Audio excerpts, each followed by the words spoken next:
Hi everyone. So we just wanted to talk to you today a little bit about feelings and emotions and actually how often we become so afraid of them and actually really afraid of feeling them in all their glory because it can feel really overwhelming sometimes. Whatever that might be, whether it's feeling overjoyed, whether it's feeling really, really awful and depressed, whether it could be crying, whatever it is, because emotions and feelings by their nature, they can't be controlled. And I think knowing that can be quite scary sometimes because we all like to be in control, more or less. We like to be in control of what's going on around us, what we're doing, what other people are doing.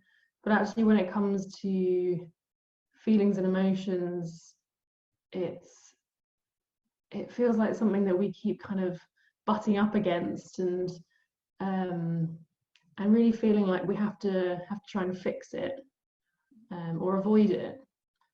And so we just kind of wanted to say a little bit about that and what that how kind of seeing it from a bit of a different perspective has made a huge difference for us.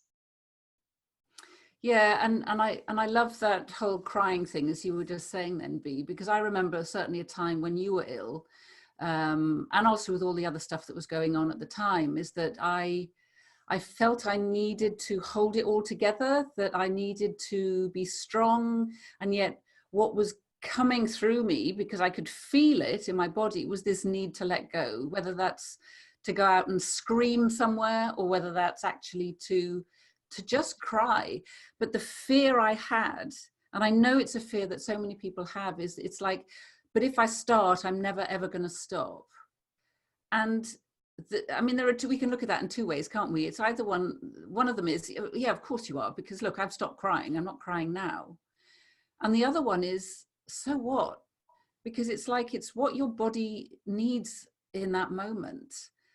And the more we ignore that, the kind of the bigger it gets. It's a bit like as well when we're lying in bed and it's midnight and we still haven't got to sleep, and then it's 1 o'clock and we still haven't got to sleep. And the more we think about, I can't get to sleep, the more we're focusing on that very fact, I can't sleep. Yet, you know, we've all fallen asleep at some point. And sure, it's inconvenient, and the tears might be inconvenient, but actually it's just maybe our body, and the more we tune into that, um, the quicker they pass, if that's what we want, or at least the less frightened we are of them. And I think it's the kind of analogy that springs to mind is a bit like a dam. Like if you think about how huge, like some of these big industrial, enormous dams that are kind of 100 meters high. Imagine that's kind of what you fit, and you're kind of at the bottom, this tiny little speck of a person trying to kind of hold up this massive dam, which is kind of holding everything back that you're trying to avoid feeling. Again, whatever that might be, it might be that what's behind there is tears, it might be that it's actually joy and that you're really afraid to feel happy and joyful again. But the kind of the scale of it can feel really overwhelming, but actually we don't really know what's behind that wall, and actually what the possibilities are of letting go of it, because it's not actually a kind of tidal wave of water that's going to drown you. And if you think about it, and what's been a real game changer for me is, what's the worst that could happen if I actually let myself feel something? So whether that's kind of anxiety and stress or nerves, they used to be a huge thing for me, going into work and having to present to a room full of people and being absolutely terrified. My heart would be thumping, be sweaty, feel sick, it'd be awful. And I would do everything within my power to try and avoid that or try and fix it. So I would not allow myself to be kind of put in that position. as often as I could. Or if I did have to be in that position, then I would be doing all sorts of things to try and stop myself from feeling that way. But funnily enough, the more I tried to do that, the worse I felt, and the longer it stuck around.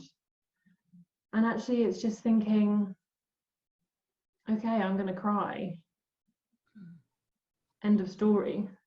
There doesn't need to be the whole kind of narrative afterwards about, but then I'll never be able to stop. And that means that I'm going to be overwhelmed for forever. And that means that I'm relapsing. And that means that I'm not in control and blah, blah, blah, blah, blah, blah. It can go on forever. I think it's just I love doing this. It's putting a big old full stop after the fact. I'm going to cry, or I am crying, full stop. And that just kind of takes the wind out of the sails of it almost. And it's just like, okay, cool, I'm gonna have a good old crying session.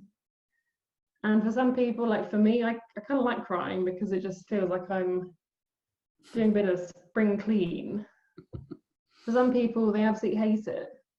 But knowing that you're okay, even like despite what might be going on, I think is the kind of the key to it. And knowing that actually, yeah, you're probably going to get through several packets of tissues, but that's okay. The corner shop sells them, so we can restock in like half an hour. But I think it's just knowing that you are okay and that you really don't need to be afraid of that feeling. I think that's been really kind of transformational for me. That's absolutely it. And I don't have anything to add to that really, because it's just knowing that you don't need, you aren't the story that you're telling yourself about that, what that means about you, with whatever feeling that you're going through. And as Bea said, yeah, that's the game changer. So I hope that was helpful. I think we're going to do some more of these, aren't we? Yeah, and we talk a lot about this in our book as well, and on our blog. So have a look on our website if you haven't already, recoveryfromwithin.life. And yeah, and like please comment and send us requests of things to talk about. We're really happy to do so. But yeah, thanks for tuning in.